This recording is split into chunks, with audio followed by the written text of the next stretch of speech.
alliés. Et ce matin, Julia, vous nous emmenez à la maison de Victor Hugo, c'est à Paris, pour découvrir une exposition assez dingue, c'est ça? Oui, une exposition qui s'appelle La folie en tête. Et vous le disiez, la maison Victor Hugo, le choix du lieu n'est pas anodin, parce qu'on sait que Victor Hugo n'a pas été épargné par la folie. Son frère, d'abord, Eugène, et puis sa fille, Adèle, ont tous les deux été touchés par des maladies mentales. Alors chacun a été obligé d'interrompre sa carrière artistique à cause de ça.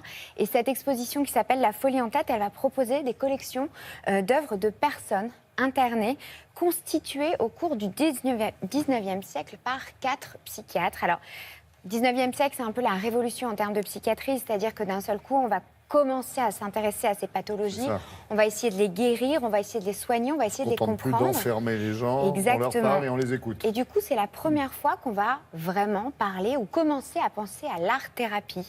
Alors, on organise des cours de dessin, des ateliers. Petit à petit, les malades, eh bien, ils vont se mettre à avoir des productions personnelles. Et on va essayer d'analyser ces dessins. Alors, par exemple, on va essayer de voir si des dessins correspondent à un certain type de pathologie. Et puis, ces œuvres, eh bien, ça va vraiment, ces œuvres de thérapie vont vraiment devenir des œuvres à part entière.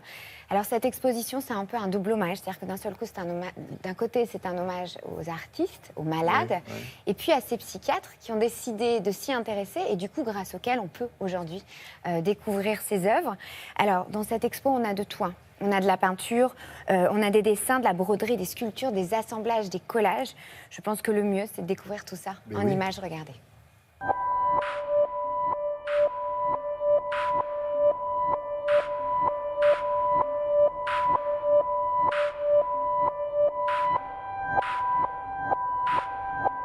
Nous inaugurons une exposition, La folie en tête, aux racines de l'art brut, qui est consacrée à l'art des malades mentaux. Au XIXe siècle, le regard sur la folie change et on a un regard beaucoup plus empathique qui accompagne en fait la révolution de la psychiatrie aussi, où on se soucie non plus seulement d'enfermer les malades, mais de les soigner. Plutôt que de laisser le malade ressasser ses traumatismes et ses douleurs, on essaie de les occuper justement par l'art. C'est une sorte de catharsis, voilà, on sort ces traumatismes, on les exprime. On sait très bien qu'on soigne le malade par la parole, donc il faut qu'il puisse dire ce qu'il fait. S'il a du mal à le dire avec les mots, il peut le dire aussi avec le dessin. Adolphe Wölfli souffre de schizophrénie et il a été interné pour le reste de sa vie. Mais il a commencé à dessiner et puis un des psychiatres qui s'est occupé de lui s'est rendu compte que ce qu'il faisait était vraiment très très intéressant. On repère la ville, il y a le fleuve, il y a une anguille et il y a également beaucoup de partitions musicales qu'on considérait uniquement comme des éléments décoratifs. Mais en fait, on s'est aperçu il y a quelques années qu'on peut réellement les jouer. C'est un compositeur aussi.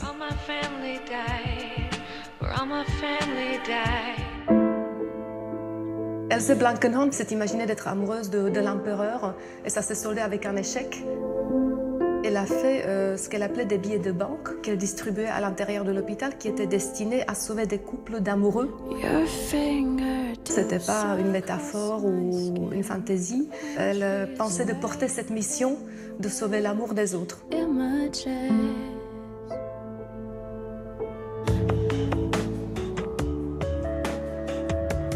Dans l'exposition, nous avons fait une place particulière à un artiste dont on ne connaît rien de la vie. Et il fait des compositions très grandes, très colorées. Et puis, tout ça a l'air d'être parfois mangé par des sortes de motifs abstraits, décoratifs qui viennent manger le réel.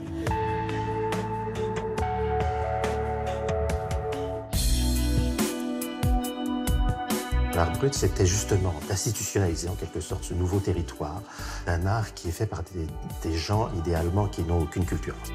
Un art pur comme ça, jaillissant du besoin d'expression des individus et qui ne serait pollué par rien d'institutionnel, par rien d'abri.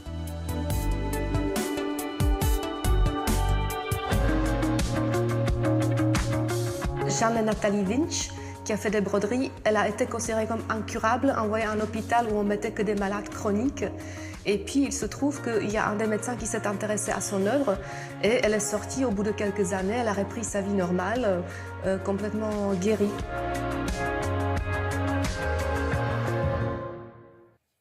Grâce à cette exposition, on va vraiment découvrir un nouveau territoire de l'art, un art un peu marginal, puisque, je répète encore, ces œuvres, elles sont réalisées par des malades mentaux. On est dans un art pur, un art naïf, dénué de techniques, d'apprentissage quelconque en matière d'œuvres et d'art en tout cas.